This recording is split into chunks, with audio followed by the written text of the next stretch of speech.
Hello, welcome to the Merchant of Venice Act II, Scene 3. This scene is crazy short. It is only 20 lines. It's not even a full page of text. And we have two characters, Jessica and Launcelot. Basically, Launcelot is saying goodbye to Jessica. But there is a lot going on. This scene is really all about departures.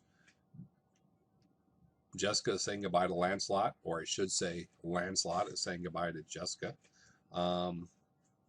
There's some comic relief going on here. Launcelot, we know, is kind of an idiotic, bumbling, comical character. He's the comic relief for this play.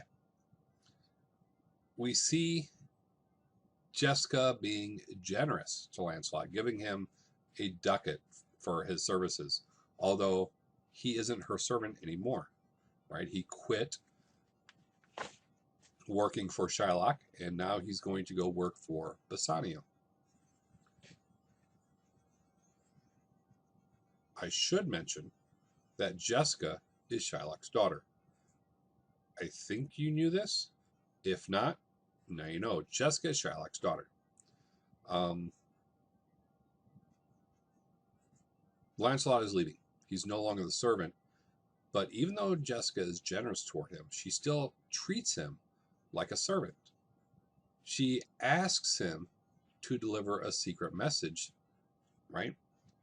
Take this message, give it to Lorenzo, who is a friend of your new master, she said. And she wants this to be done in secret. She doesn't want her father to know about these messages.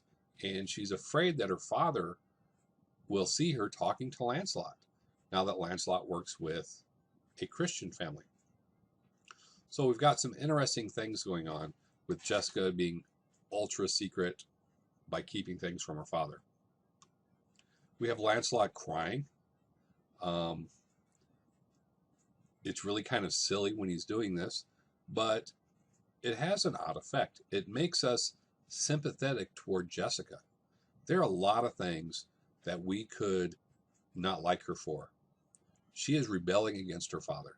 She is running away. She is keeping secrets from her father. And these are things that we don't think of as being sympathy worthy.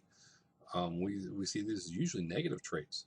But here, because of Lancelot's reactions towards Jessica, it makes us accept her easier. We have the short soliloquy after Lancelot leaves. And in this soliloquy, we see that she is rebellious. Now, historically, she is presented as a teenager, a young girl. Think of Juliet. We'll talk more about that in a bit.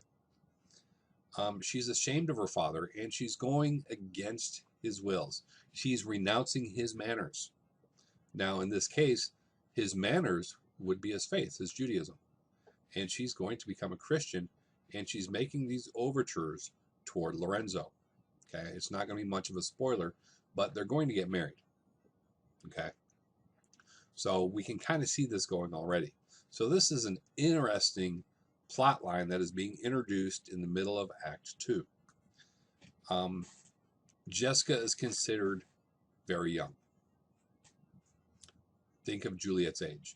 And it's interesting to compare Jessica to Juliet in Romeo and Juliet. In Romeo and Juliet, the whole world revolved around Romeo and Juliet. They get together against their parents' wishes and stuff. And here, Jessica is Jewish, Lorenzo is Christian. No one would agree to this marriage. So it's the same kind of marriage situation in Romeo and Juliet. But Jessica and Lorenzo are not the focus. These two are in the middle of something bigger than themselves, right? And they are just swept away by everything else going on in the world. And they are just a minor plot line in this play of bigger significance. So she's going to elope. That's her plan. That's part of her secret message. And there's something big going on. She has to keep it from her father.